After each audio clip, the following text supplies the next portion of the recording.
Storytel is an audiobook platform that lets you hear hundreds of thousands of stories on your mobile, on your PC, wherever you prefer. You can get a great deal by signing up at storytel.com/IVM. This week, I'm going to recommend a book called The Pleasure of Finding Things Out. It's a book by Richard P. Feynman. Richard P. Feynman, if you're unaware, is one of the most impressive physicists of the 20th century. He's been a public intellectual. You'll find him in all kinds of videos on YouTube. Really, really fun guy to watch and listen to. This is a series of articles, interviews, essays, all that kind of stuff put together, like, short works put together. Really, really fun read. Definitely check it out. The Pleasure of Finding Things Out by Richard P. Feynman. You can get this on storytel.com/IVM. If you go and sign up from that link, what you'll get is your first month for 99 rupees instead of 299 rupees. That's $200 off your first month. Go check it out. storytel.com/IVM. I've got a tremendously positive reaction from professionals in the food world. It is actually a good part of the success of the book has been them opting to make it their Christmas and New Year gift, for their families and friends. And so it's like, hey, you know what? The sort of things that I want to communicate to you, that they're in this book. So, in that sense, I think several of them have been sort of generous enough to make it their, Christmas gifting sort of thing to their families and friends. That's been quite positive in that sense.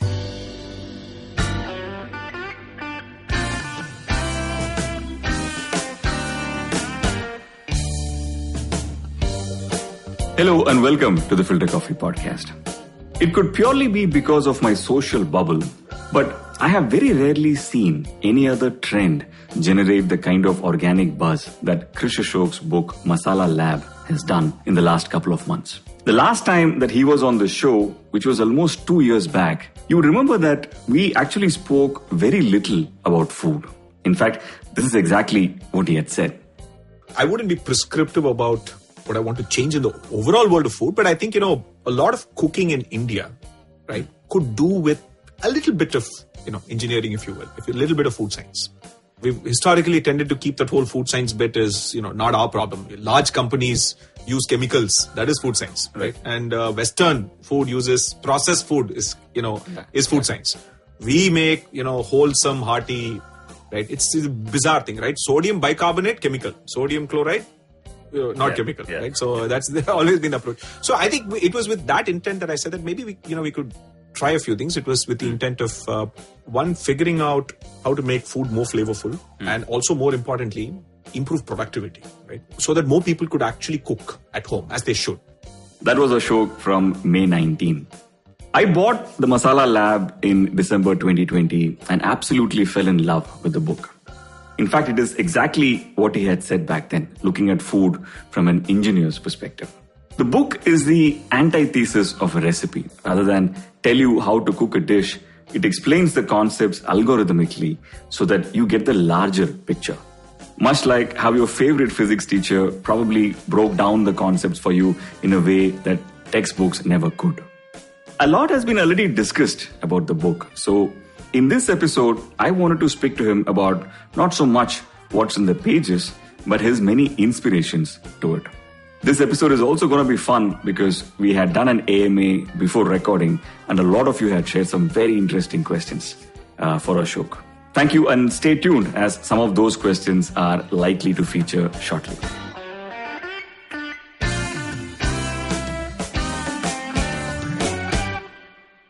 Welcome to the Filter Coffee podcast, Krish. Hey. This is the first and second, which is very unique. The first time I'm ever having a guest for the second time. And okay. Honor, absolute honor. It's also the first time that, we spoke about a recording a little earlier on Twitter. And a lot of people had shared some very, very interesting questions. Difficult to bring in all of them, but I'm going to try and do justice to it. Because people have taken out time to share those questions. But overall, how are you doing? I'm doing well. I mean, I think, absolutely privileged and lucky to, I think, this whole work from home thing works fantastically. If you're, senior, you're a boss, you have your own house and you have people to order about, right? So then it's actually perfect. So it's a lot more tougher if you're of a younger person who needs to socialize with the external world, and also is probably sharing accommodation. And so I think, it's a mixed bag in that sense, but it's been fantastic. In fact, Krish, the last time we spoke very briefly about, I think this was in mid 2019. We spoke very briefly about life at work for you, which is reimagining the digital workplace. I can't think of any other job title that was more relevant than that in 2020. Right. I think it was. I think we were quite busy, clearly, because every company on the planet needed to figure out a way to get their employees to work remotely. So every organization literally had to reinvent the workplace, and it's not just the technology. The technology is the easy part. You have Zoom and you have Teams and all these other technologies, but it's changing the culture of people's style of working, right? So, in the office mode, we work in a very fundamentally different way. We have ambient awareness, we observe each other's body language. We kind of have access to experts. Collaborative stuff works really, really well, right? Yeah. Remotely, it's, you're perhaps as an individual, you're more productive. But again, you're actually working in what I call continuous partial attention. You're constantly switching between work and life. I mean, your kid is probably screaming in the other room, or you have to sort of go cook, you have to do chores. So it's more from a work-life balance. This has turned into a life-work continuum, right? And that actually is a very different thing for organizations to deal with. Yeah. So I think it was quite a interesting year, albeit, in the middle of a pandemic and the tragedy that it has been globally. I think it's been an interesting time. Right. And I think that continuum is probably true for, I'm the parent of a 3-year-old. I think that continuum is just starts in a different way the moment you become a parent itself. Oh, yes. Whether it is a pandemic or not. So, Krish, when we spoke 2 years back, we largely spoke about the digital workplace, a lot of Ilayaraja. Yes. A little bit of food here and there, and a lot of terrace gardening, actually. Yeah. At that point, I think you had just finished Samin Nosrat's fantastic book, Salt, Fat, Acid, Heat. And I would say you were mildly excited about the whole Mela reaction. Cut to today, suddenly you have become all about food. And the reaction to Masala Lab, like I said, in the introduction, has just been stunning. So how has things been at your end? It's been actually quite overwhelming in terms of we did kind of have a sense that there is a niche for this, in the sense of for a book being written about the science of Indian cooking, particularly. We knew that there was a gap, and that a lot of the food writing in India kind of tended to focus on the art and the culture and mostly on recipes. They were cookbooks, right? And so we were clear that we didn't want to write a cookbook and really target a book at the popular science, which is which is a growing segment, right? So, people are not buying as many cookbooks as they used to before, because they can just search freely on the internet. I mean, there's just so much free content out there. But people are looking for explainers. People are looking for understanding complex subjects in easy. So we knew that there was definitely a niche. Of course, I think it exceeded our expectations in terms of how well it ultimately did. And also, I think the timing, in terms of the fact that all of a sudden there was a large number of people suddenly discovering cooking out of having no choice, really, right? I mean, how beyond a point, you can't just, Swiggy and Zomato your way every day. And then, a lot of young people essentially said, you know what, I think for my own health, I need to figure out how to learn to cook. And everyone isn't getting into it necessarily with trying to make Michelin star stuff and, post it on Instagram and all of that. Most people just want to do it functionally, just to sort of feed themselves. And they realize that, you know what? I have tons of these questions. And the books that I'm reading and the people I am asking are not able to explain that. I mean, even people who are fantastic cooks are not able to explain to me why my pressure cooking game is so terrible, or why this soup that I made is bland, because they know how to cook, and they don't know why what they do works, and so they're not able to transmit that knowledge, right? So it's a knowledge representation problem, right? And so clearly, I think this is really catered to that demographic, and I see the kind of people who engage with me, who post the photos of the book and said, hey, you know what, today I tried this and I felt more confident. I think that's the real sort of, it's not that an expert cook said, oh wow, this is a good book, I certify it and these methods are good. That's not what represents success here. It's the guy who's never cooked before, who's picking up cooking, and he's like able to cook rice successfully, and he says, hey, you know what, now I have it down, I can feed myself. I think that's been the sort of vindication, if you will. Right. In fact, I was going to ask you this much later. I want to ask you, who did you intend the book for? Because I understand what you just said. It's a bit like Sachin Tendulkar, being asked to coach. And he might be an extraordinary practitioner of it, but he's not able to probably explain it or break it down the way you do. Yeah. It's perfect because Vikram Rathore, right? Vikram Rathore, who is the batting coach. Right. Yeah, a lot of us remember him has a struggling test batsman who played maybe a few tests, right? Exactly. And yet, he's an extraordinary coach. He's an extraordinary data-driven. The guy looks at a lot of data, he uses technology, and is able to really, so teaching and practicing are actually very, very different. And a lot of elements that I see in the book also, which is very interesting in the sense, it's a very middle-class friendly book in the sense, you talk about saving LPG, you don't look down upon, the ketchup. In fact, you actually celebrate it a lot in multiple places of the book. You celebrate the microwave, the refrigerator. And in fact, you even talk about Belgian beer and Tasmac in the same paragraph. It seems to me like one of the most approachable books on food. Right? It's like, I feel like it's written for me, and I'm sure most people feel that way. Right? That was always the intention.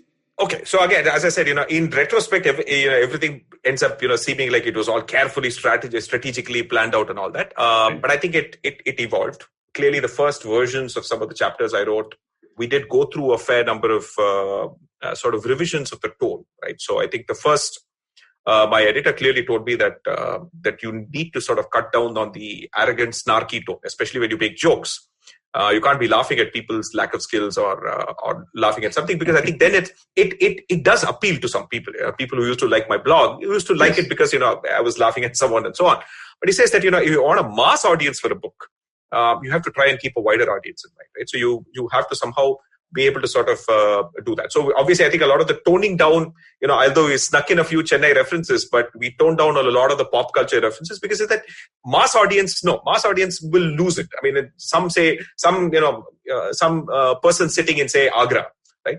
That person has to be able to understand this book. And the second principle was that you can't target it at a scientific audience, right? You can't target it at someone who's done either a science graduate or an engineering graduate and so on.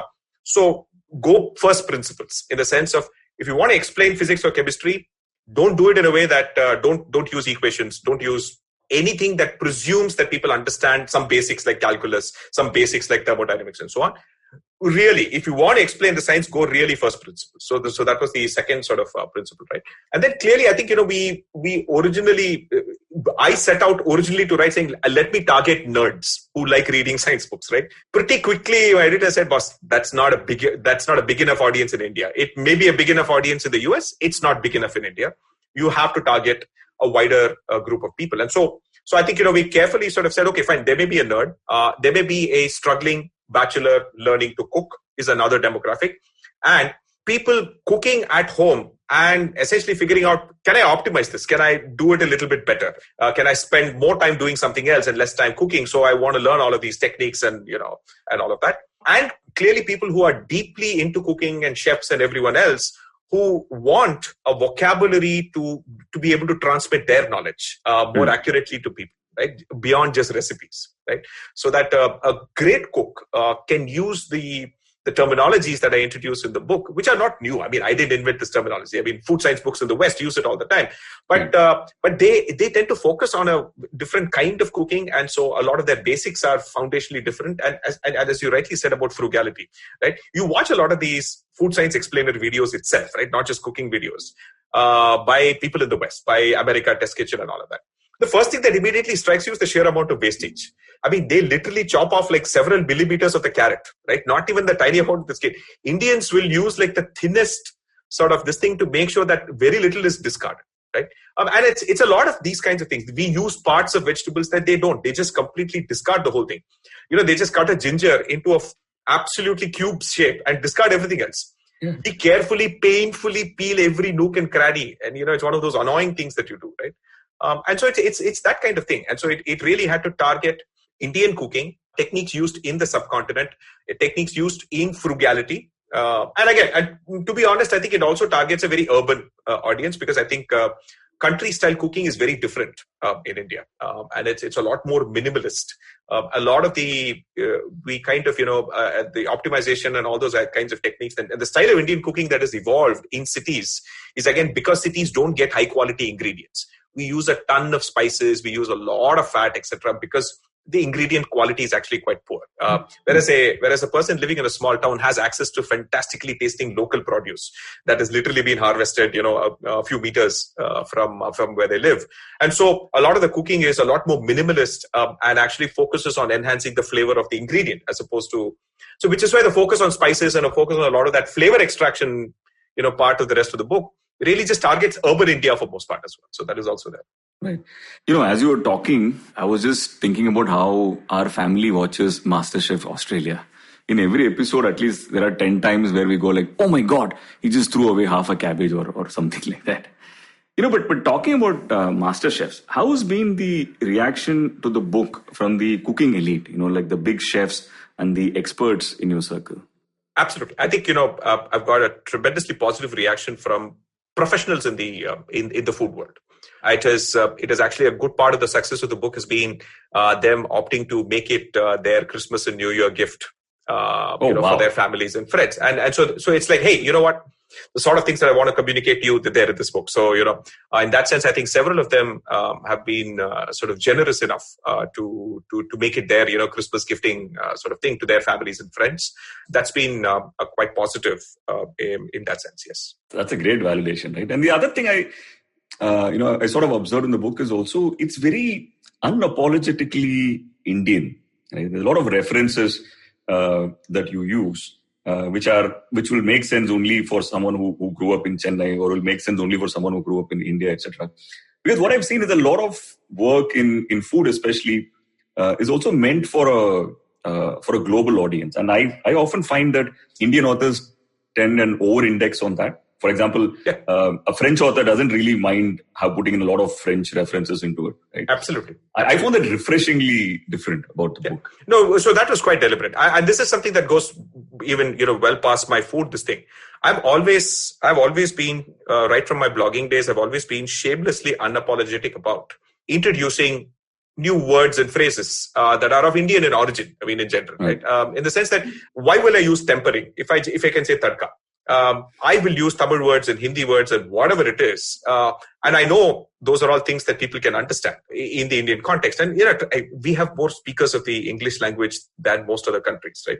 We are a billion people, even if you assume a third of them have some partial English knowledge, that is still 300 million people, right? We need to be proud of the fact that Indian English is a separate dialect of its own. And, we romanticize Scottish English and Australian English. Indian English is its own thing.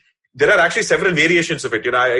Of course, people realize that the way a Bengali talks and the way, say, a Gujarati person talks is just, poles apart, right? The accents, the sounds, the pronunciations, but the terminology, right? I'm not talking about, accents. I'm really talking about the kind of terms we use in our day-to-day so it is that it's just that I'm happy to use Tamil terms, I'm happy to use Indian terms as opposed to, so if people around the world can use a la carte and expect that everyone will understand it, despite the fact that it's actually a French term suddenly in the middle of in the English language, why can't I use tadka? Why can't I use the sorts of Indian terms that I do, right? And make them global. We have the volume and size of people to make any term global, right? So why should we use somebody else's term? Absolutely. Nothing gets my goat like Italian coffee names.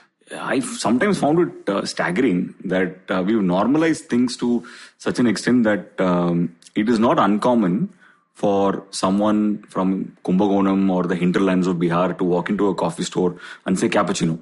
Right? It'll be absolutely normal. While the reverse usually is not true. Right? For example, US still struggles to say Kamala, or Delhi even still struggles to say Karthik Nagarajan. And I find it very difficult to translate even to fellow Indians what sema means. Right? I have not found a equivalent English term till now. I can tell them it's because very. Very doesn't cut it, right? Right. So it is so that's what I'm saying. So there's every language will around the world will have untranslatable words, and the key is to just keep using them. Don't try to undercut the beauty of that untranslatable word by using a low quality translation. Yeah. Go figure, right? Like we went and figured. Figure it out. Yeah. Krish, I wanted to go back to the first question I asked you, which is, and I'll also qualify this with someone else's question. So I wanted to know what food means to you in the larger scheme of things. And before you answer that question, let me also give you the first guest question of the day, which is from Karthik Srinivasan. And people who don't know him personally, you probably know him as Beast of Troll on Twitter. One of the things I've always wanted to ask Krish Ashok is that he's probably one of the few people that I consider the Renaissance man in terms of the diversity of interests that he chooses to pursue. So the question is this. How do you decide to choose which kind of interests or just passing interest to actually pursue on a more serious basis? And also, to some extent, how do you pursue or how do you choose things that you pursued out of your interest to talk about more often? Do you get deep into most of the things that interest you or only a few things? How do you go about that? Because I'm also interested in a lot of diverse things. And I choose a few to go much deeper into because it just interests me more. But at any point, I also think there are so many things that are worth our interest and time and effort and attention. And I consciously choose few and ignore a lot more in terms of ideas and interests. So how do you go about that? Because I know that you're interested in multiple things and you try to go deep into all those things with a certain amount of interest. So that's what I wanted to know. So the answer is rather counterintuitively that I don't do the choosing of hobbies with too much thought. I try a lot of things, and then I'm really looking for things that present an interesting challenge that I enjoy doing. That's basically the primary factor. I mean, there has to be a series of ongoing challenges that that keep me interested. So that's the primary thing. And then once I know, it looks like I'm going to be addicted to this for the next 1 or 2 months, then I try and figure out ways to make it really serious, right? So to either turn it into something that can go viral, can become something that I can sort of earn money with, or I can write a book about, and so on. So essentially, it's essentially a lot of that, right? I pick my hobbies based on what I truly love and what truly just moves me and creatively challenges me. And then I try and make it serious, right? So it's not the other way around. So I don't try and figure out, okay, what should I take seriously? It's very serendipitous. So sometimes, so that's why I keep changing every 6 months. For example, somebody would assume that since I am a musician and I play multiple instruments, that I am sitting and playing and composing music every single day. That's not true at all. I go through these phases. So there was a period of time, in a year with 3 or 4 months, that's like my primary hobby, right? Then I actually take a break. So, for example, I haven't played the violin in 2 or 3 months, right? And over time, I have actually sort of, at least personally, what I have found is that giving breaks somehow kind of makes your skills better than if I just continue to do it. This seems very odd, and it's very possible that it works only for me. But what I find is that I approach for example, maybe next month, if I start, maybe putting some stuff out on the violin, I will enjoy playing the violin a lot more. And I'll approach it with a fresher mind, with less of any bad habits that I may have picked up. And in some sense, I learn faster when I take breaks, longish breaks between really improving at something. Then I take a break. And then I improve a little bit more and take a break. Because that break actually helps with the learning process a lot more than the actual learning itself, right? So that's essentially what it is. So I don't put too much thought into what I choose. It just has to be something that's truly fascinating, interesting, and challenging. And then I try and make it serious. And that's the whole idea. Right. That actually reminds me of a violin teacher I had who would say that, when you're practicing after a very long break, don't practice for more than 10 minutes a day, because then you will normalize some of the mistakes that you're making subconsciously. This also is a great segue to the next Twitter question. This is from Jeevish Gurumurthy. This question is, what's your trick with balance? Like in food, in life as well, there is this extraordinary balance that we all are struggling with, right? We uninterestingly call it work-life balance. But for you, there are so many other weights as well. Now, I understand what you mentioned about taking breaks and coming back to it. But how do you make sure that everything stays in focus? Because you have to go back to it also in time, right? No, I think it's it would be fallacious for me to say that I have an answer to it. It's something that's continuously evolved. And again, also remember that it's also a balance between the number of things you want to pursue. And I think one of the cartoons I particularly enjoy is Rick and Morty, right? Susan Sarandon plays the role of a psychiatrist in one of those epic episodes, and she kind of says that, you guys, you want to go off and do these amazing, crazy, creative adventures, and you only want to indulge in creativity, right? But the world runs because people sit and do maintenance. And that's boring. That's backbreaking. Somebody has to take out the trash. Somebody has to wash the clothes. Somebody has to wash the vessels. You cook. Somebody has to wash the vessels. You do some creative baking, and the whole kitchen's a mess. And somebody has to take care of the kids. So I think the balance also has to be between both of them, right? So what is that creativity and what is maintenance? And in that sense, I think the one self-improvement I've attempted to do is to try and make maintenance a lot more interesting. So one of the reasons I said, taking up cooking as a daily cooking as something that I will do, essentially sounds like it's something that you have to do. It's maintenance, right? But I can turn that into a creative hobby because, since I've had the habit of writing down and observing, what works in cooking, what does not work in cooking over the last decade or so, I have a lot of data, right? So the book didn't take too much time because I really have a lot of these things that I have noted down over several, text files and doc files and Excel files over the last decade. So in that sense, it was one of those easy choices to say, cooking, as they say, one stone, two mangoes, right? So you're doing some maintenance work that is helpful for the house. And at the same time, hey, you can make it creative. You can make it something that you can turn into potentially now a book and into a YouTube channel. And by the way, you can combine it with music because I would shoot these 2-minute videos and then specifically make and record music only for those 2 minutes in sync with the cooking video and so on. So I think it's sort of it's really thinking about that. And so balance is not some simple task of thinking about how do I divide my time. It is, you have to think along multiple dimensions, right? So you have to think along, is it pure play creativity or is it what is laborious and monotonous? But unfortunately, somebody else in your house has to do that if you don't want to do that. And so how do you kind of balance that? How do you balance, if you will, the lone time which helps in certain kinds of creativity with more socially collaborative creativity when you actually engage with human beings and really sort of derive ideas and inspiration from them. So there is a balance between being externally facing and internally facing as well, right?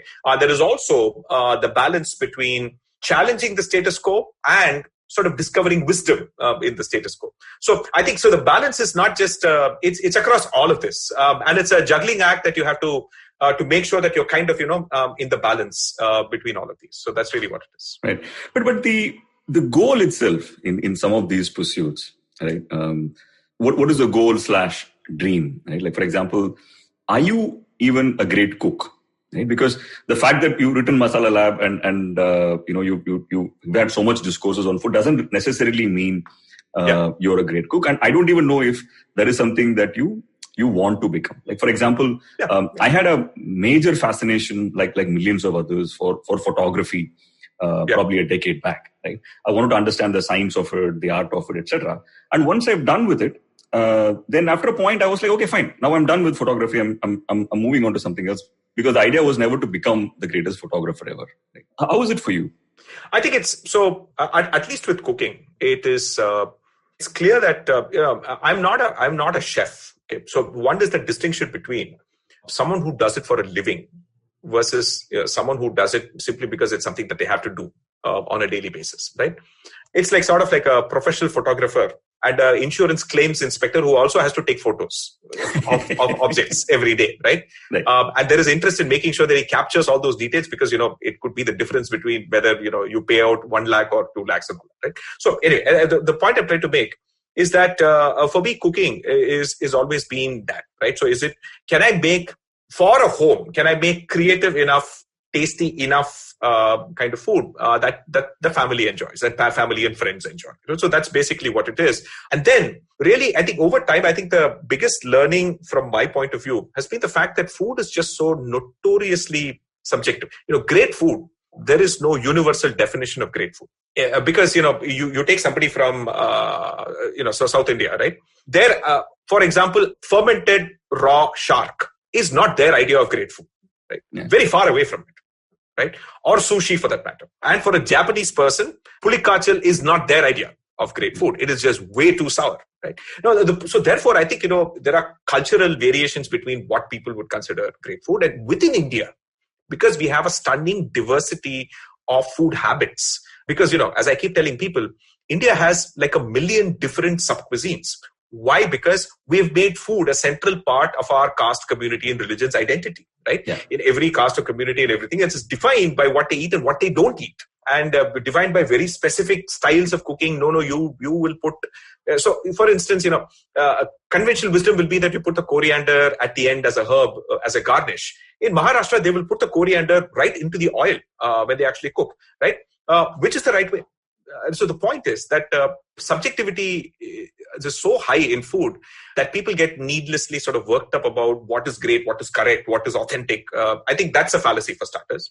And so that's not my aim at all. So the aim is really to say, can I develop some standard techniques which people can adapt to improve on what they're doing, be able to experiment with food, and obviously give really great chefs a better vocabulary to be able to describe what they do.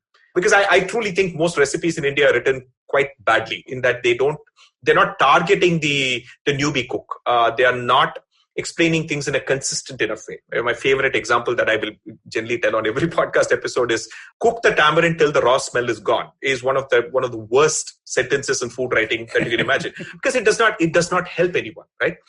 For a newbie cook, what is the raw smell of tamarind? Right? How can you actually describe smells in a way that you can meaningfully transmit that information to someone? Even if you are like a woodhouse, it is very difficult to describe the smell of tamarind, right?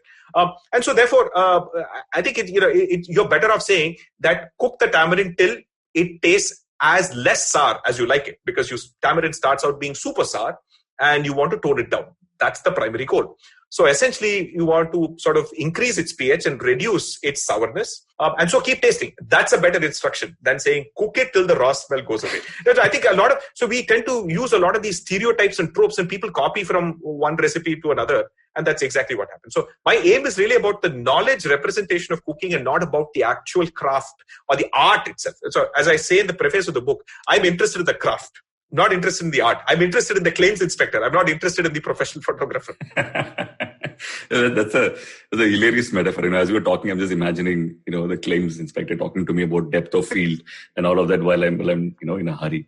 It's also interesting, and I'm saying this in jest. I think Masala Lab is also a fairly violent book because in part, some of your disdain for things like recipe and tamarind comes through. There are parts of the book, where you say people who put whole leaf spices in pulao after it's cooked have to be taken to the woods and shot, and say that, recipes that call for removing seed and pulp should be burnt at the stake. Right? Stuff like that, which we found. So those were obviously, I think, because there was so much restraint in the use of exaggerated humor, that the one or two times that I was allowed to use it, I said, okay, fine, let's go. Let's really just wake the reader up, if you will, right? I mean, if every chapter was filled with it, then people would get numb to it, right? As Eddie Izzard says, you kill one person, you'll be put in the jail, right? You kill 10 people, they send you to a mental institution. If you kill 100,000 people go like, good job. I mean, you become a political figure of sorts, right? So people have no way of processing that, right? So it's basically you get numb to it. Yeah, that was, and it made for an extraordinary, interesting read, right? Like that's why I feel,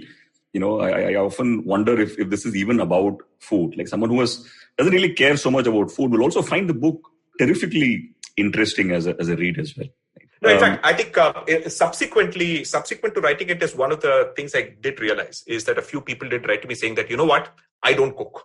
I hate cooking, right? And so on. But I absolutely enjoyed the book. And so clearly, I think the original guess that we should target a popular science interested person, right? And not just only people interested in food.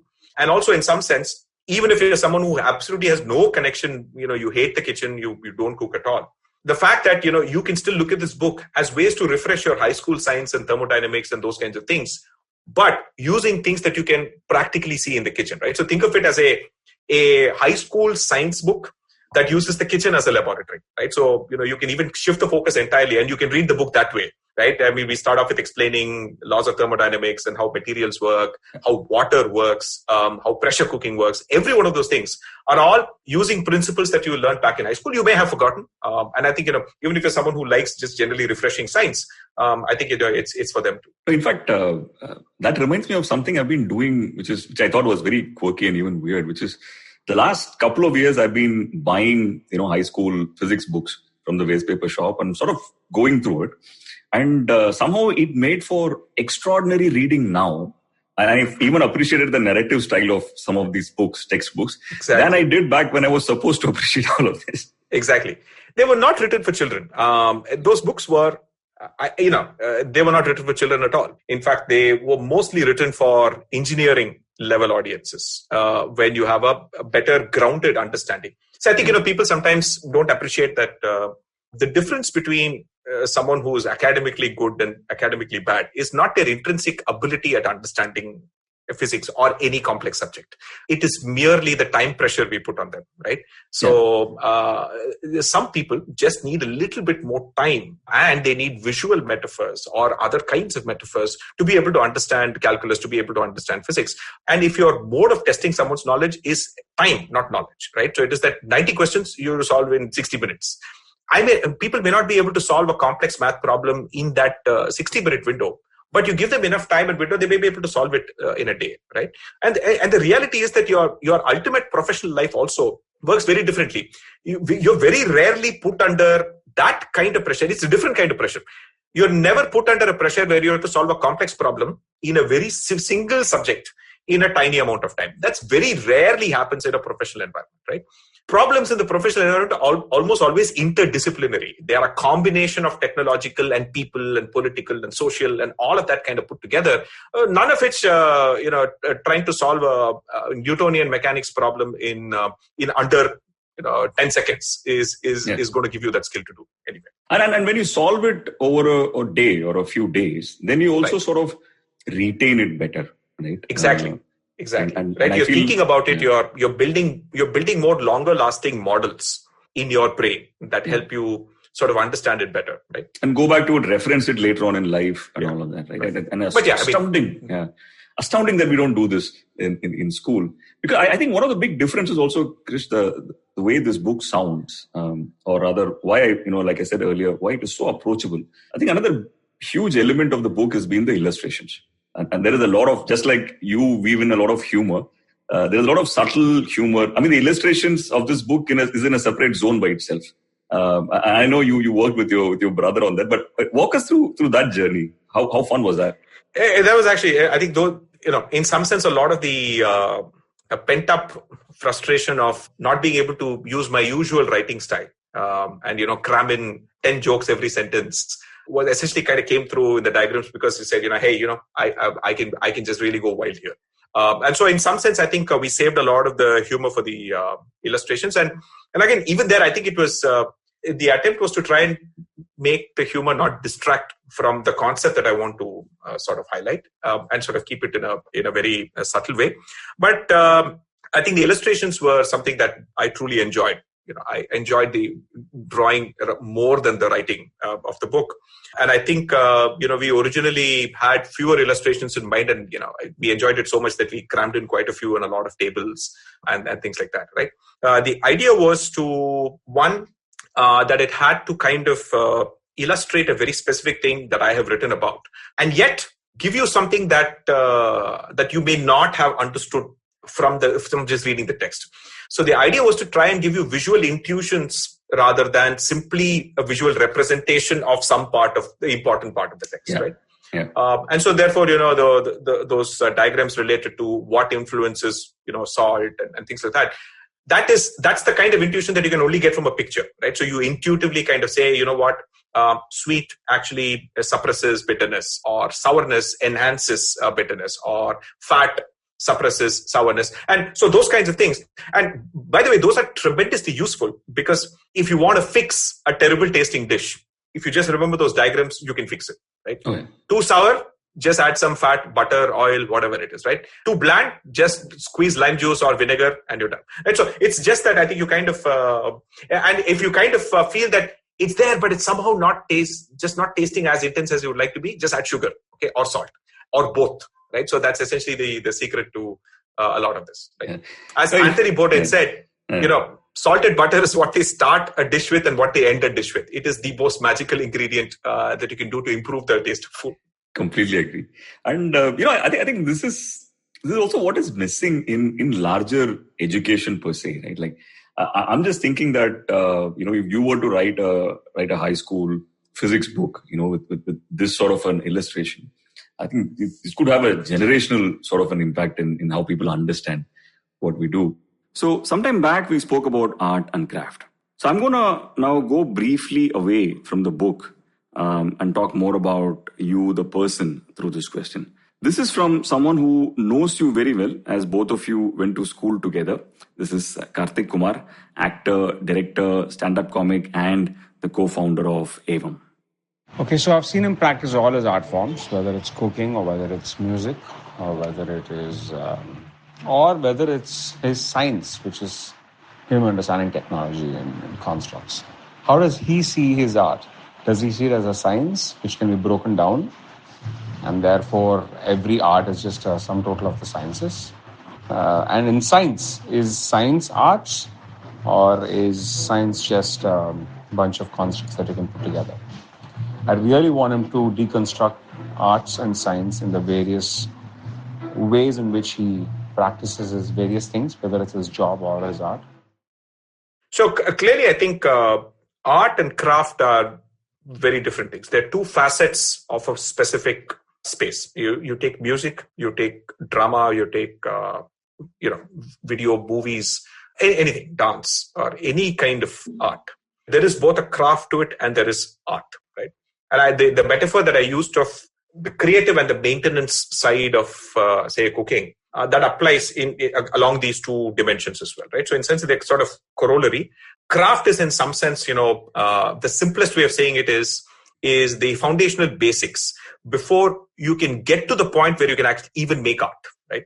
Like, for example, a lot of people have listened to so much music and they have fantastic musical ideas in their head, right? They can sing in the bathroom, they can sort of, they have it in their head, but they don't have the 20 years of vocal training required to bring that out in a way that can then be considered artistic. Voice training is craft. The creativity with notes and all of that is art, right? There is no science to that. Sorry. There is only science to the craft. So art is something that is well and truly, it's art because it moves you. There is no way to explain it, right? To reduce a Van Gogh painting or wonder why those circles that in that starry night, right? Why you can just stare at it and gaze at it and sort of makes you think and so on, and why certain paintings just make you cry and so on. That is art, right? Why does some music just move you? How does Ilayaraja's bass lines for some of those songs, and if you pay attention enough to it, like, oh wow, where did that come from? There is no science to that. So that is well and truly art, right? But the craft part of it is essentially making sure all the instruments are in tune and that they were playing in beat and that you recorded it properly and so on, right? And you got the intonation right. So that's basically that's the distinction, right? So in the context of cooking, at least, I have no doubt that there is art. There is well and truly art. Some of the chefs who are able to make things, combine flavors in ways in some of these fantastic restaurants around the world. I mean, that is definitely art. But it is built on a skyscraper of craft. Right? If you need the skills of not burning butter, you need the skills of perfectly browning something, you need the skills of perfectly deep frying something, you need the skills of perfectly poaching an egg, or exactly understanding how baking happens and so on. All of that is craft. Now, in the context of home cooking, my argument is that a lot of our approach to talking about it has been, it's all art. Cooking is an art. That's terrible. I think home cooking should be craft first and foremost. So that was the intent here. And I think that distinction applies everywhere, right? Even, to Karthik's own profession of, say, being a movie star or being someone who does stand-up comedy or anything like that. All the practice in front of a mirror, all the memorization, all the looking at the turn of phrases and making sure the clauses are there so that the punchline lands right. All of that is craft. It's not art. Yeah. Right? Art in a stand-up comedy comes from you being able to be one with the audience and be able to kind of sense and then improvise on the go that, and that is art. So that's what distinguishes a great comedian from an ordinary. Right. So I think that's really what this is.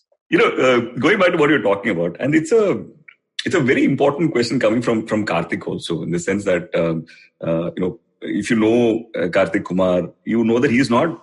Comedy is not something you would associate with him, 5-6 years before in life. He sort of broke down comedy into a science and sort of understood, how it works. Right? Yeah, it's all about the craft, right? So he's really, he sort of worked hard on the craft of being able to do that, right? Absolutely. That's exactly what it is. Just segueing into something else, which I sort of wanted to ask you when I was reading a few sections of the book, was also about travel, right? And I wanted to ask you about the impact of your travels, not just, internationally, but within India, that has had an impact on you, especially from the point of view of this book. Because I think one other thing that we share is we're probably the only two people who, you're probably one of 3 other people I know who has been to Medellin. And, and I know that we often defend the city on Twitter from people who largely associated with the Escobar country. I think once you go to Medellin, you appreciate it for what a beautiful place it is to live and eat and just move around, right? But what is, like for example, for my biggest discovery in Medellin was this whole concept of, I don't know if I'm pronouncing this right, but the bandeja paisa sort of Bandeja paisa, yes. Which, I when I was tweeting about it back then, I called it the Medellin Sadhya, right? At least I was having the vegetarian version of it. Yes. Extraordinary. I thought there's so many connections to that and what I will have back home in Kerala. What has been the impact of travel, especially for you on food? Absolutely. There's no doubt about the fact that travel has exposed me to more cuisines, more ingredients, and more flavor profiles and experiences that I would otherwise not had if I was not traveling. And I get also even more in a more limited sense. I think one thing that most people often, apart from the people in my family, don't know about me. And if you kind of read the book also, there's a chapter that kind of talks about how a lot of what you like about the food you eat or you have strong memories of is your flavor perception is very closely tied to nostalgia, which is what makes a lot of food arguments on social media utterly silly and ridiculous, right? Everyone's experience of food is unique and it is based on their nostalgia and what they enjoyed typically as children and to varying, so if for example, if I lived 10 years in a place, then I will form nostalgia about some of if I live 10 years in Medellin, then I will really say, I'll really start thinking about, bandeja paisa, I'm really missing that and so on. And if some funky Bombay restaurant introduces that and it didn't quite taste the same, although it may be very well be really tasty, I'll still say, no, this is not authentic. My memories are that I only want the one that I ate before. It's basically how that works, right? And so during a lot of I was a picky eater when I was very young. So a lot of my eating, obviously, during my teenage years is when I started eating everything, obviously, like most boys do. That period of time of mine was spent in Delhi. So I wasn't living in South India then, right? And in my school in Delhi, essentially, I would be given idli or dosa or upma or whatever it is, which I never ate because my school friends were absolutely addicted to that stuff. So they would hand me their gobi paratha, mooli paratha, and all those other, sort of North Indian, Punjabi, and, UP kind of dishes. And then I spent my entire school life eating North Indian food every day. For lunch in school. And so therefore, my sense of food nostalgia is, I would argue, stronger for a good aloo paratha and a gobi paratha than it is for a pongal or something else. Because in my most formative years, I spent more time eating that. And even right now, I enjoy eating North Indian food more than eating South Indian food. And I think this will come as a surprise to most people. It's just that I grew up that way, right? And then as you grow old, you want to experience various things. And so now I have a Monday is Southeast Asian, Tuesday is North Indian, Wednesday is South Indian, sort of a calendar so that I plan my, food prep around that so that I optimize my time in the kitchen so that we eat a diversity of foods, a diversity of ingredients. So Monday protein is shrimp and Tuesday it's chicken, Wednesday it's egg. And so we kind of mix it around so that, that we deliberately introduce that diversity. But sometimes that one thing or that one dish or that one thing that you ate at some point of time sometimes has an inordinate effect on how your flavor perception and so on. And like that, I think in my travel often, right? Sometimes, you end up getting into some kinds of comfort food that you typically will eat in airports or you will eat in some places. And in that sense, for example, for me, burger has sort of become like a comfort food when I travel. Almost the moment I get into a plane, I'm like looking forward to the burger that I will eat the moment I land at that place. And so I like every country, every Western country has a different style, be it Canada, be it Japan. I think Japan has some of the best burgers in the world, way better than the US anyway. London has some really fantastic artisanal burger places and so on. And it's basically, it's a chunk of meat thrown in between bread and a bunch of toppings in between. It's really as simple as it gets. But it is fantastic in that sense. So travel definitely sort of expands your horizons. And yet also, I think it creates nostalgia for specific things that you crave. Yeah, absolutely. In fact, that reminds me of another travel food pursuit that I had, which is looking for the upma that was served in Indigo. And there was a point where I was, if it came down to the same price between Indigo and Spice-It, I'll decide in favor of Indigo because of the upma. Right? Yeah. And then I tracked it down to who makes it. There's this company called Triguni Foods, which actually is based in Chennai, which makes it. And then I went to Nilgiris and stocked up on a whole lot of that. Yeah. So, upma, in case you followed me on social media, while I'm like, notoriously neutral and balanced about not being judgmental about food and, not wading into silly arguments about whether veg biryani is biryani and all those other kinds of nonsense, right? And really defending the right of anyone to put chocolate on dosa or making a Szechuan dosa. But I reserve all my pet. This thing is to say that I channel all of my bad behavior, if you will, because people need to indulge in their vices, into upma. Largely again because when we were young, and again to be fair, my mother was working. It's actually quite looking back at it. She was bringing up 3 boys and working. And we all had huge appetites, and she had to cook something in large amounts. And the best way to do that is to make this sort of concrete dish that we call an upma that fills people, and it can be put together in 5 minutes, right? In retrospect, right? So we essentially formed have a negative opinion of it. Just like have fond memories of certain things. Upma is one of those things I have bad memories of because it was just too common. Out of no fault of us. Unfair of me to complain. But we were children and we were, kids are complete idiots, ununderstanding idiots and exploit their parents. And that's what we all were.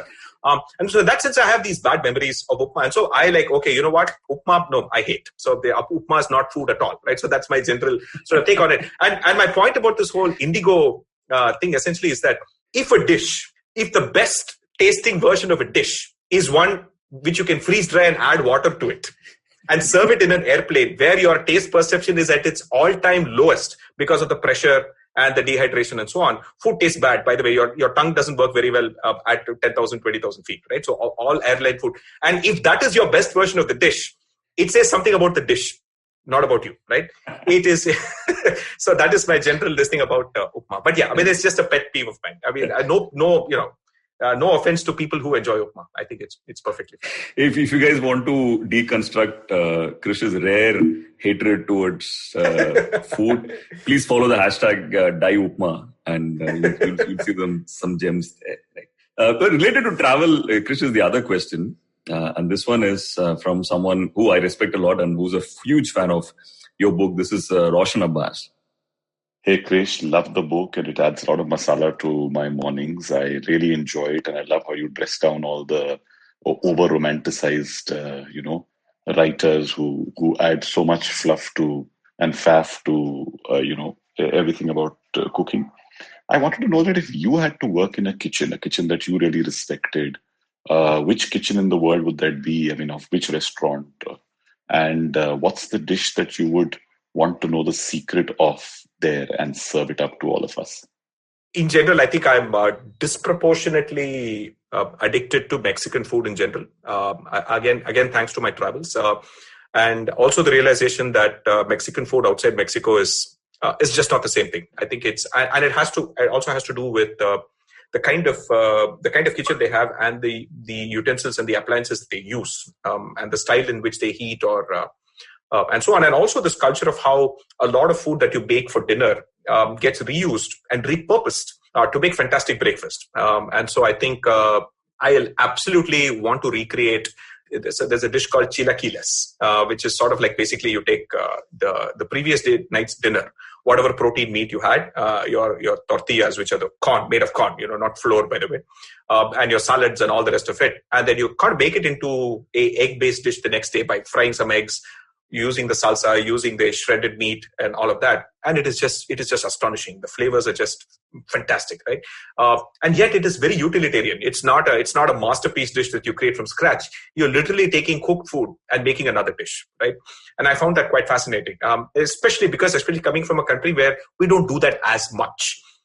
Because we tend to be sensitive about old food, and it's a hot part of the world, so food spoils much quicker in the pre-refrigeration era. So we don't have too much of a tradition beyond fermented rice and things that you could use the next day. Most food is typically cooked fresh, and because women do all of the cooking, men are happy to say, no, I want fresh food all the time, right? So we have a culture where there's a patriarchal preference only for freshly cooked food, right? Yes. So therefore, I think that is one dish that I'm absolutely obsessed with. I in fact did create a Punjabi version of that on my in one of the videos that I made for Twitter, Instagram, and YouTube, sort of using Indian ingredients to try and make that dish. But the quality of the chilies, given that Mexico is the home of chilies, that's where chilies come from. They have thousands of varieties of chilies with so much flavor, natural smoky flavors, and so on. And there they have this big large tawa, which is the sort of flat thing, and that sort of they heat it by firewood or by gas, but it provides this even heating, and you can literally cook 3 dishes at the same time on that tawa, right? And I think that's the sort of thing that I might want to recreate. This reminds me of something else that we share, which is I think we discussed probably briefly once before. Both of us have lived in San Antonio, Texas for many years around the same time. This is the early 2000s. I think obviously we didn't know each other at that point. And as you were talking about Mexican food, etc., I was reminded of that experience, because people unnecessarily associate Texas with a lot of Tex-Mex things that these big joints, big chains sort of create. Yeah. Actually, what I remember of San Antonio is those mom and pop Mexican restaurants, very small, sometimes. Yeah. But some of the freshness of that food, like for example, a salsa there, you might not even call it a salsa just by looking at it elsewhere in the world. But the aroma of it, the taste of it is just phenomenal. Yeah. So general rule was that if you walked into a restaurant in San Antonio and you heard people speaking English, that's not the right place. Yes. Mexican restaurant where people spoke English, not the right place. You want to walk into a restaurant where everybody is only speaking Spanish, that's the place where you're going to get fantastic Mexican food. I mean, and to be fair, I think Tex-Mex obviously is an innovative, entrepreneurial adaptation of Mexican food to cater to the white population, right? And so that's really what it is. It's much like, Punjabi food made for Americans, the same standard buffet you get in the US, where the order of the dishes is also the same. Right, there'll always be one. There'll be one tandoori chicken. There'll be these sort of gravies. Then there'll be a dal. There'll be a paneer dish, and then there'll be this mango lassi will be there, and these random one kachumbar salad will be there. It's literally every buffet has the same dishes. It's phenomenal. The opposite of this is the Indian restaurants in San Antonio, right, where they try to appease all the communities of India by creating that one buffet, which has the same dal makhni, the same paneer, yes, the same bad idli, and all of that. And there'll be one rasam, right, to represent South India. You spoke about how chilies originated in Mexico, and that is a wonderful segue to the next question, which is incidentally from a friend of yours. He's a journalist, author, Twitter's celebrity, and now media tycoon, Sidin Vadukut. Hi Karthik, hi Krish. This is Sidin Vadukut, long-time Krish Ashok fan, long-time friend, almost collaborator at one point. I think there have been countless projects that Krish and I have been thinking of doing jointly, including at one point a book on sandwiches, I think. Anyway, so Krish, I had a question which is kind of related to your book, but also kind of open-ended, and I just want to know your thoughts on this. A large, quite significant portions of what we think of as Indian food or components of Indian cooking come from were brought to India by, in the last 400 or 500 years by colonizers, by people like the Spanish, the Portuguese, the British, and so on. I'm talking about things like the potato, the tomato, the green chili, and so on. And I've always been fascinated by what might have been had this Columbian exchange not happened, had these products not come to India from South America. I was wondering if you'd ever thought of this and how this would, like not having green chilies, not having tomatoes, would have a significant impact on so many dishes we make. Just wanted your thoughts on this, because I think it would make... I'd be really keen to know what you thought about this. This is actually, it's a great question because two ways. One is the Columbian exchange, and tomatoes. You can't imagine cuisine in most parts of the world without tomatoes, potatoes, chilies, right? These are just so central, right? Corn and so on. Corn, little less so, but tomatoes, potatoes, and chilies are universal in almost every cuisine. So they've actually impacted not just Indian, but literally every cuisine, right? And in the other direction, right? The spice trade and the colonialism that essentially came about as a result of the spice trade, that literally made food in many other parts of the world a lot more interesting than it was, right? From the use of pepper to cinnamon to nutmeg to all the spices that we are very familiar with, but considered very special spices in, say, French or European cooking and so on. Both of these are actually quite fascinating what ifs to consider if this had not happened, right?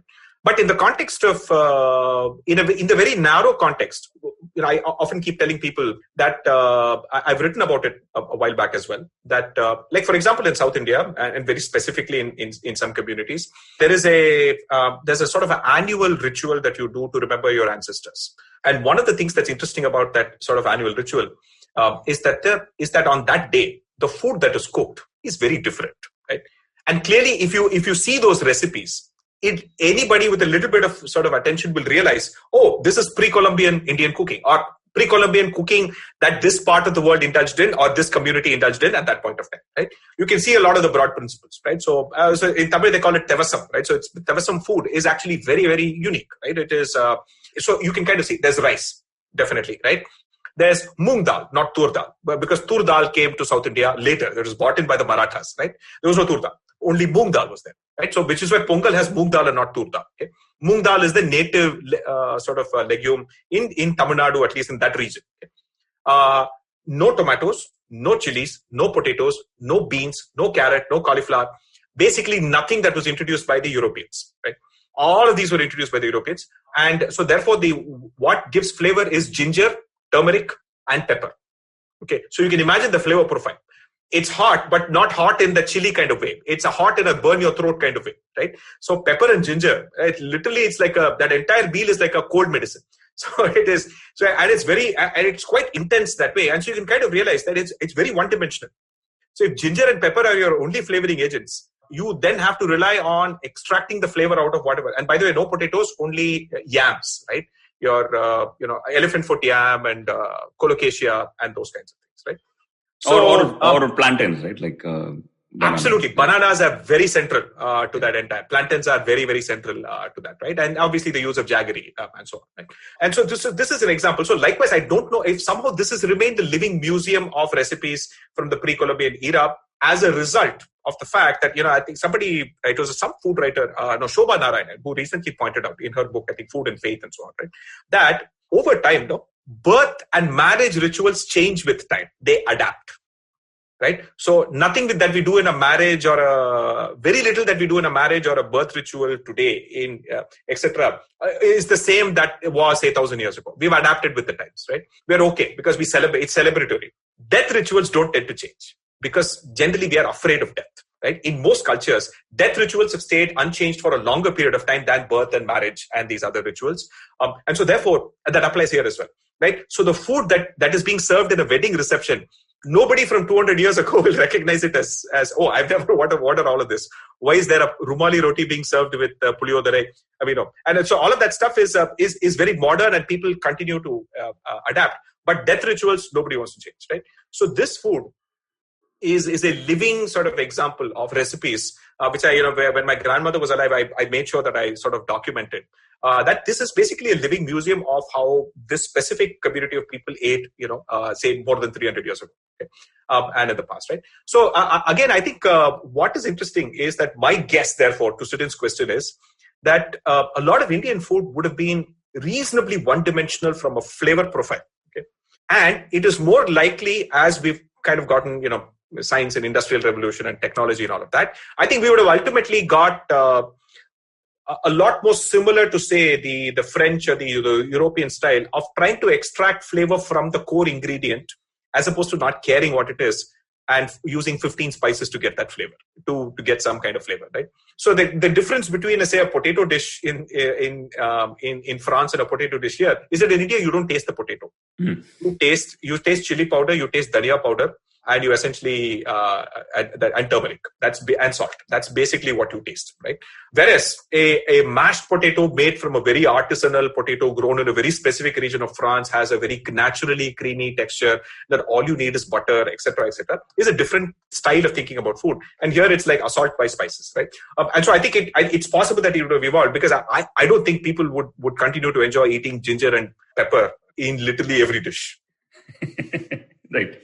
Yeah, but come to think of it, if you taste potato, it's actually considered as a measure of failure, right? Like it tastes like potato. What have you cooked?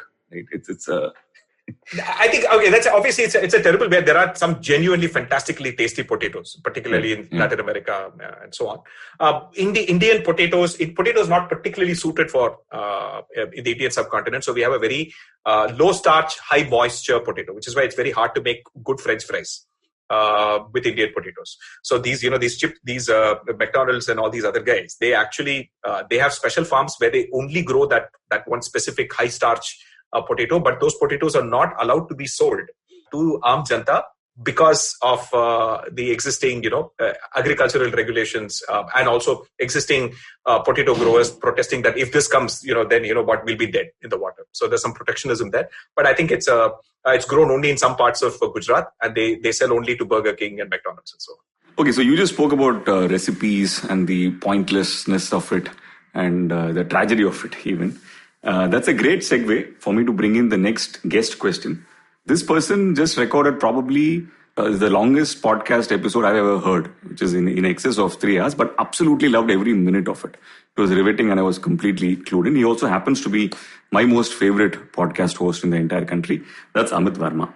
Hey Ashok, here's my question for you. One more question after a 3-hour conversation the other day. After reading your wonderful book and recording that episode with you, I've started cooking a lot more. And I'm making a lot of Southeast Asian stuff, some European food, and no Indian stuff. This is because Indian recipes are so daunting, so laborious to even read. 84,000 masalas, 5,600 steps. Why is this so? Two things. One is obviously the way the recipes are written. And two is that it is, yes, our food does tend to have a lot of ingredients. For some of the reasons I spoke about, one is that lack of high quality ingredients essentially means that you have to compensate by concocting a flavor layering entirely using spices and acids and other things. And the recipe writing sometimes, I think where the problem happens is that the writer is not sensitive to the fact that you may not have those 15 ingredients in your kitchen. They don't think about telling you that many of these things are optional. You can take a recipe. You can skip any ingredient that says quarter teaspoon. Okay, any spice that says quarter teaspoon, you can safely just ignore, and it will still turn out to be tasty. So, which is why the intent of my book is to say that you understand these principles of how you get flavor out of whatever it is you're using and whatever it is you have. Then adapt the dish, right? But then the recipe writer will also tell you that unless you do it exactly this way and use all these ingredients, it's not authentic. So people are somehow thinking that unless I make it this way, it's not authentic. Absolutely not yet. Cooking is evolved by people experimenting at home and making do with what they have.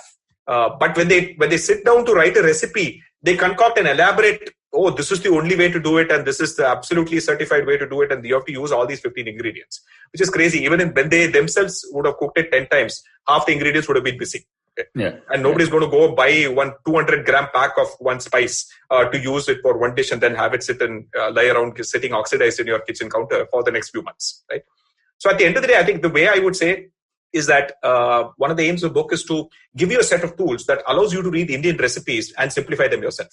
Just skip half the steps, right? You can skip the spelling raw tamarind part. You can skip all the quarter teaspoon spices part. You can completely ignore a lot of the sequencing that they will insist and all of that, right? So I think you apply these broad principles, you can simplify Indian cooking. And that takes so much stress out of it, right? Otherwise, there's so much guilt feel that happens when you miss something or when you miss a step. Yeah, exactly. Even though the food tastes okay, you feel like, you've done a huge mistake. See, as I said, to use Tamil as this thing, right? So you get the salt, fat, acid, heat balance, right? It will all taste good, right? Your family and your friends are not going to beat you up because it didn't taste exactly like what they had in Mexico City or London or in a village in Kashmir or something, right? So it is, it's tasty food. Tasty food, in a sense, in a simplistic sense, is a balance of sweet, sour, salt, bitter, umami, and has a good mix of aromas, right? That you can detect, right? Whether those aromas come from nutmeg or whether they come from cinnamon or whether they come from just plain old jeera is okay, right? You can live with it. Yeah. Right. In fact, an extension of this discussion is what another question that's coming up is. This is from Saundarya, who shared this on Twitter. I would love to hear about experiments that went wrong and ended up becoming a different recipe from your lab.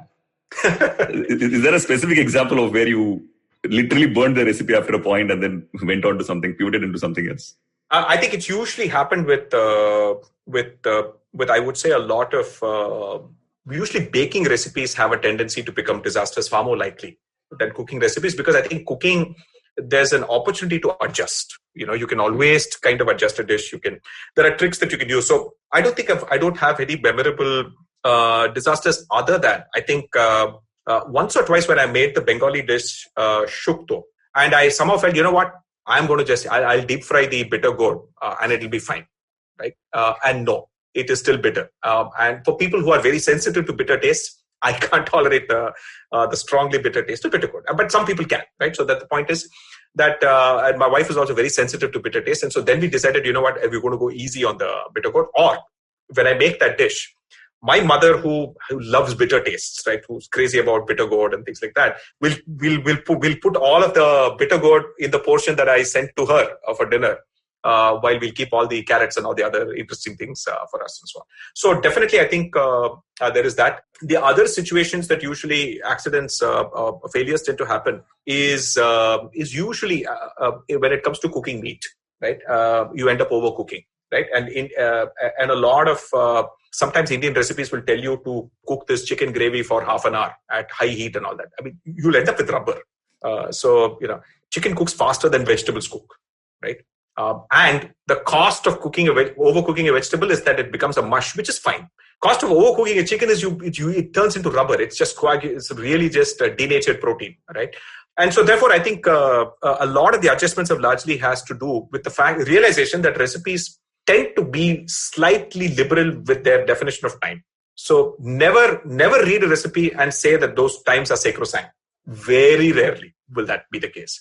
Like literally one or two people that I have followed in India who have an extraordinary precision when it comes to recipe timing and recipe weights and also the number of ingredients. I think Saffron Trail is one such a good example of someone who does a lot of research on recipes before putting it out, right? A lot of testing before it goes out, right?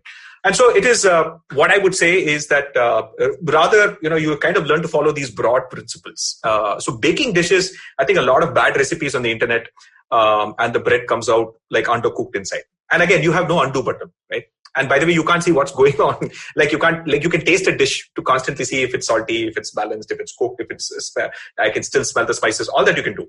But with a bread, you just have to pray and hope that it comes out perfect, not too hard, not too dry, and all of that, right? So that requires, so therefore, I think the focus on figuring out really trusted people who have well and truly done this is really, really important. Right. In fact, I was just speaking to Nandita Iyer yesterday, who is the creator of Saffron Trail, and we were talking about you. So I'm glad her work found a mention. This next question is from Yogi on Twitter, and this is something that even I have wondered myself. He wants to know where this extraordinary but unique aroma that you get when you enter a typical tiffin place in Tamil Nadu, say like a Sarana Bhavan or a Ratna Cafe, comes from. It is predominantly coffee, but it is also mixed with like a million South Indian flavor aromas. Can you break this down for us? Smoke flavors in general, right? So, and there's a vast variety of smoke flavors, ultimately come from burning or charring some of your food. Okay. So it is the extra application of heat that generates very specifically that smoke. So typically at the point when the smoke level kind of stuff is generated, the food itself is probably not very edible, but the aroma of the smoke is something that people have liked, right? So if you see smoked meat, like you go to a barbecue, San Antonio, you go to a barbecue place, there's one very specific barbecue smell. That again is the smell of smoke. But if you actually see a lot of that barbecue meat, it will look very black and very charred. But because to get that particular kind of smoke and that flavor, you need to char a little bit, right? You may not necessarily eat the black bits. You want to keep it away, but you need to generate that. So in general, this aroma comes from, in a simplistic sense, from burning food, actually. Very strategically burning food, right? Not over burning it. Then it starts to smell acrid. So it's a very delicate balance between smoky flavors and acrid flavors. Acrid, you'll start to cough, then your body will say, no, this is bad. This will give you cancer. So please, breathe it out. So cough it out, right? So smoky flavors come from a varying range of sources, right? So one category of smoky flavors comes from plants, essentially. So from burning cellulose, wood in general is made of cellulose and hemicellulose, which incidentally are all starches, by the way, right? It's starches that we cannot digest, but cows and herbivores can, right?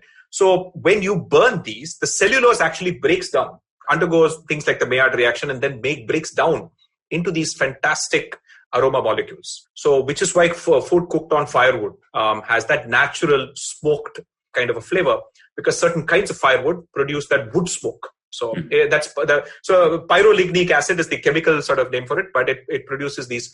Incidentally, you can buy wood smoke in an actual bottle now. They've synthesized, they burn wood, they capture all the smoke, they dissolve it in soy sauce, and they give you something called liquid smoke.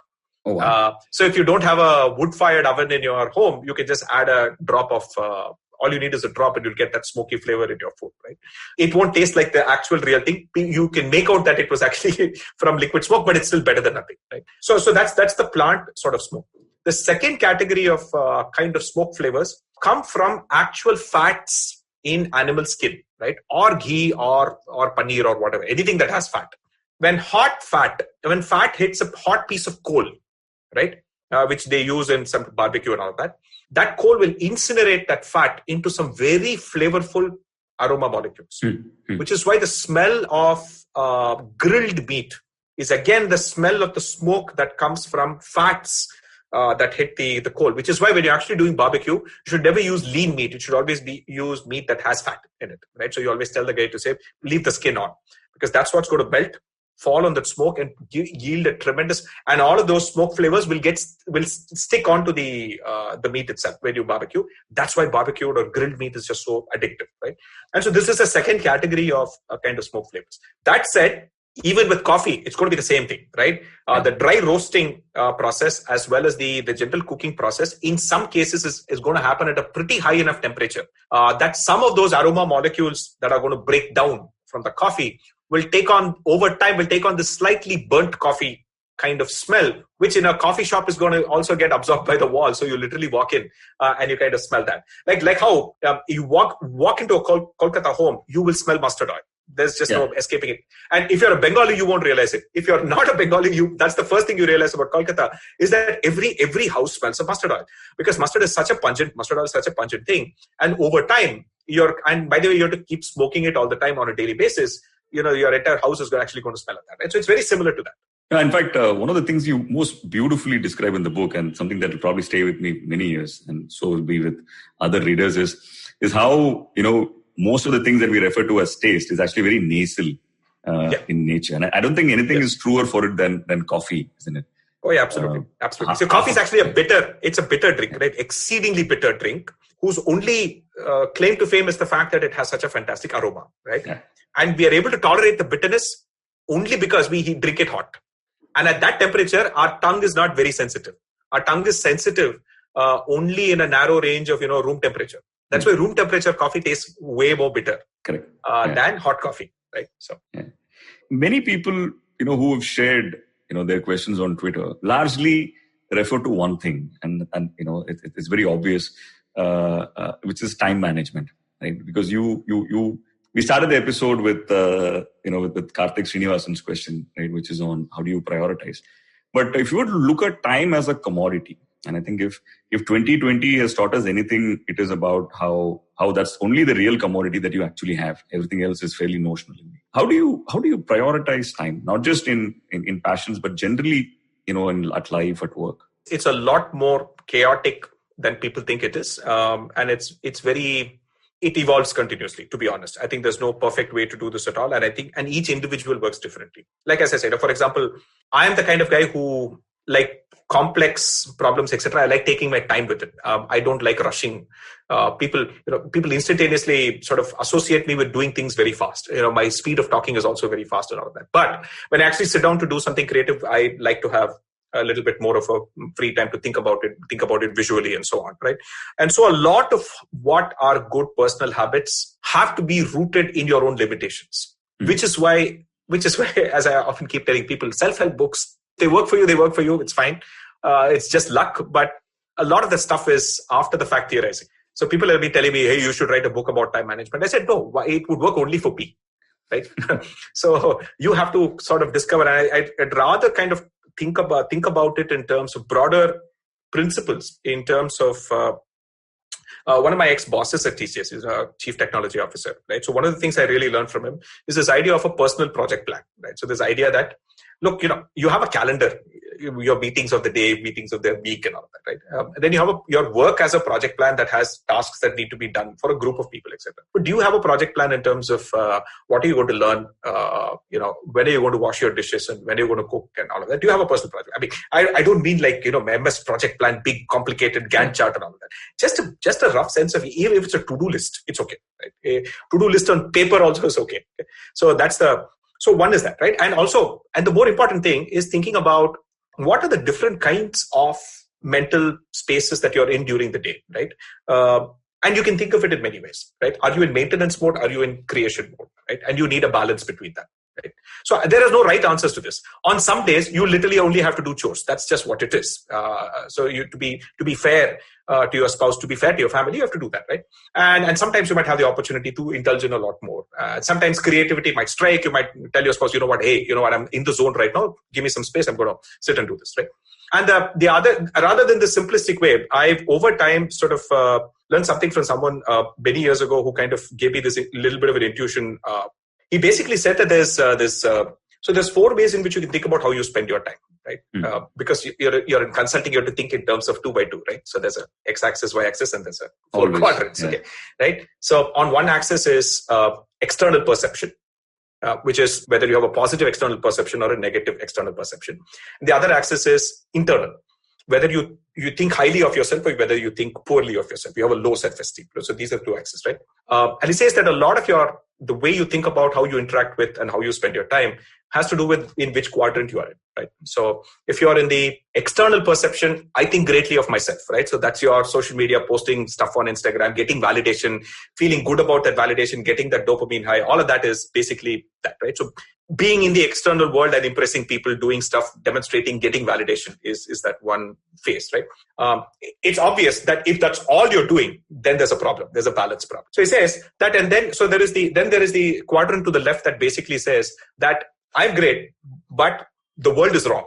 So you need to have a phase where you have a creative dissatisfaction with the status quo, right? Mm-hmm. If everything is hunky-dory, you're getting only validation, everything is good, then there's a problem. There are things that you have to rage about. There are things that you have to be angry about. There are things that you have to protest about. There are things that you have to challenge, right?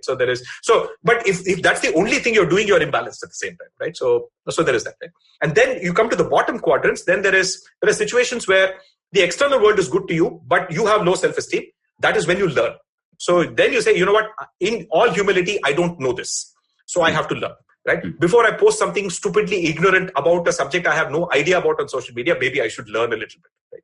So that's the whole learning part of it, being a student, right? So being able to say, fine, I need to learn. I have to really practice. So that's the learning phase. And then the last and often the most ignored space, you have low self-esteem and you're not really interested in the external world, is when you have to be in your own thoughts. So, you can call it meditation, you can call it, but basically without being distractions, just thinking about your own thoughts and nothing else, not about others, not about anything else, not about a external thing. Only sort of being in your own thoughts is basically the four. So is it 25, 25, 25, 25? I have no idea, right? It may vary by day. It may vary based on your context and all of that, right? And then he sort of stunned me and said, look, you know why? The reason I came up with this model is because it's not my own. I haven't patented it and, started a consulting company to sell this. It's there in the Mahabharata. It's basically from the Mahabharata, right? So the five Pandavas, four of the five Pandavas essentially fit into these quadrants. Yudhishthira is your Dharma Raja. Only external validation, cares about nothing else, right? He can be a complete douchebag to Draupadi, but external validation is what matters, right? Right. So that's Yudhishthira. Bhima is the forever angry young man, only raging against the machine, nothing. So he's the extreme, right? So I am right, but the world is wrong. So it's basically Bhima. Nakula is the forever a student, always under training, always on. Nakula are not the kind of characters we tend to go in deep, but if you really read the longer version of the Mahabharata, he's the guy who's always learning, always humble, always humility and training under people and so on. And Sahadeva is the insightful guy who's always ascetic. He's the astrologer. He thinks about stuff. He has insights and so on. But because he's completely antisocial, he's always in his own thoughts, right? And so these four characters, and the Mahabharata basically says that the reason Arjuna is the central character is that because he's right in the middle. He's literally the third Pandava and the guy who represents every one of these extremes in whatever situation that requires it, whereas these four are actually extremes. They are caricatures. Arjuna is the guy who's meant to sort of tell you that for most part, that's who you look at and model your life on, because you will be uncertain. You won't know what the right thing is to do. Right, so that's basically the general approach to time management. If you That's fascinating. I never thought of Arjuna as the Washington Sundar of the Pandavas. So I want to end the episode with a question that I've been dying to ask at many points in the episode, but did not till now. Because it would have completely taken this episode tangentially, and that is about Ilayaraja's bass work. You talk a lot about this in relation to flavors in many of the discussions that you are a part of.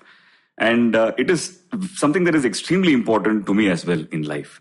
I think it is safe to say that while Ilayaraja is many, many things, he is most certainly the god of bass, for me at least. Back in the day, I used to run communities online on just curating his best bass work. And I've spent hundreds of hours just listening specifically for his bass notes in his songs and the unique, complex beauty of it. I know it's a terrible question to ask, but I have to. Do you have a favorite or a few favorites of his songs purely for the bass lines? Very tough. It's one category of question that always, I tend to sort of struggle with is when people ask me for my favorite something, because it literally changes every 3 or 4 months, right? And one of the things with Ilayaraja is that it's like, peeling an onion, right? So the external layer, you kind of enjoy his big hits. Okay? Yeah. And then at the next level, you enjoy the lesser known songs from those movies which had those hits. And you're like, oh, you know what? This is the better song, right? This is really, really good. It wasn't popular, but it's really good. And the third level is basically when you start enjoying his songs from movies that either were complete failures or sometimes didn't even get released at all, right? So there's this huge community of people who kind of really look at a lot of those. So it's very hard to pick. I mean, if I had to pick 2 right now, I'd say Tumbiva and I think Urujanam, Urusanam Tungidiche. So those two songs I think had fantastic interplay between. So for me, again, the interesting thing is that I don't look at a bass line in its isolation. There are like legendary bassists who can do fantastic things with a bass guitar, like etc. But that amazing bass work may not necessarily serve the interests of the larger song. It's just maestro bass work, right? Whereas in the context of Ilayaraja, the genius of the bass was the fact that more than anyone else, he understood that bass is neither a melodic instrument nor a percussive instrument, but both. Yeah. Right? Bass is something that ties percussion to your melody. Right? That is essentially, so it's called a bass guitar, but essentially the bass guitarist is really paying attention to the drummer as much as he's paying attention to the person playing the other thing, right? So it is a unique position, right? So it's something that kind of straddles both melody and percussion. Everything else is in its own space. There's percussion, there's melody, but this is something that straddles both. In the context of obviously Western music, it also basically underlies the harmony as well. So which makes it a very unique place to be. And so therefore it's sort of like, in some sense, if I had to take a food metaphor, like it's like spices, right? If too little is better than too much. Okay. Yeah. if food is not very spicy, you can eat it. If it's too spicy, you can't eat it. Okay, it's the same thing with bass. It's hitting that sweet spot between just being there and being interesting enough in those limited sort of things. Bass is not what you want to dominate the song either. You still want the melody to dominate. But once you've kind of enjoyed the melody and you kind of sit back and hear all the stuff, the bass is what ties everything together, right? So I call it the equalizer of the orchestra, if you will. So no, in fact, just extending that metaphor a little bit, right? I think most of those mood shifting, and if you listen to Ilayaraja, you know what I mean when I say mood shifting, right? Yes. Those little moments in the song, bass is central to it, right? Like, for example, a song like Kadal Oviyam, etc., which you feel like it's built on melody. There are some of those turning points in that script come from the way he uses bass, right? The other fascinating thing about this is that obviously when he recorded the stuff, right? Obviously he recorded it in a studio where you would have large speakers with big subwoofers, so you would hear what you're actually recording, while realizing that the average listener in the 80s did not have any kind of expensive equipment where you could hear bass very clearly at all, right? Nobody had subwoofers in their homes, right? They all had tiny transistor. Most people were listening to Ilayaraja on tiny transistor radios and cassette tapes and small tape recorders, which barely you can hear the actual bass, sub-bass itself. Yeah. And so one of the things he would do is creatively play the bass one octave higher so that you can hear it, right? So Tumbiva is a classic example. The original version of the song, the bass is played one octave higher. So some of the cover versions do the justice by moving it one octave lower so that you can now enjoy the full spectrum of the sound, because now people have better hearing equipment. But the original song actually has the bass so that you can still hear the fact that you're doing a counterplay with the melody and so on. And so he was thoughtful about how we realized that for this to really work, people have to be able to hear it. Right? It's not like, so by the time we had Rahman, people had better sound equipment. You had things that you could hear bass. And in fact, Rahman's pursuit has also been, how do you make music sound better? How do you make film music sound better, right? That seems to be one of the top 3 priorities for him as well.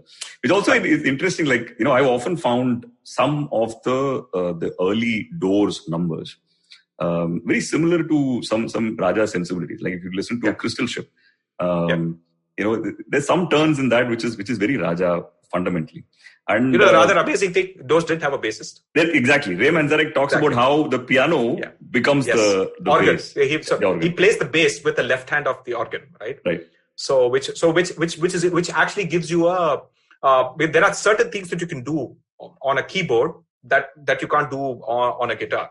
Yeah. And so there are certain kind of phrases, but there are certain things you can do on a guitar that you cannot do on a bass keyboard. So which kind of makes Doors music sound very different from the rest of the classic rock, because the bass layer is a lot more percussive, repetitive in a way that you can only do on a keyboard. Right? Absolutely. Great. Krish, thank you so much. As always, it was an exhilarating conversation. Congratulations on the book again, and thank you for your time. Pleasure. Thanks, Karthik.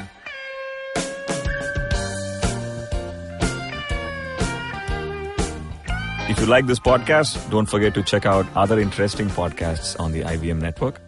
You can listen to us on the IVM Podcast app or ivmpodcasts.com. You can also follow us on our social media. We are at IVM Podcasts on Twitter and Instagram. And if you want to reach out to me, I am _Karthik. That's Karthik with an H on Twitter. And filter_coffee. That's coffee with a K on Instagram.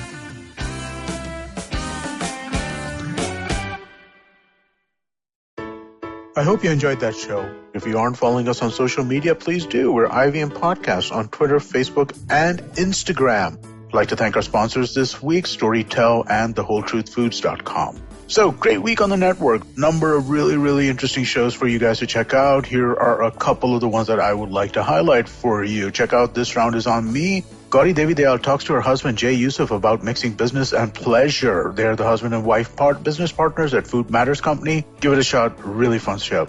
On Nankari, they speak about chaat, the queen of the street foods. A fun episode. They canvass the beauty and romance of street food, its cultural importance in a city, and they also discuss the unfortunate harassment that street vendors sometimes go through.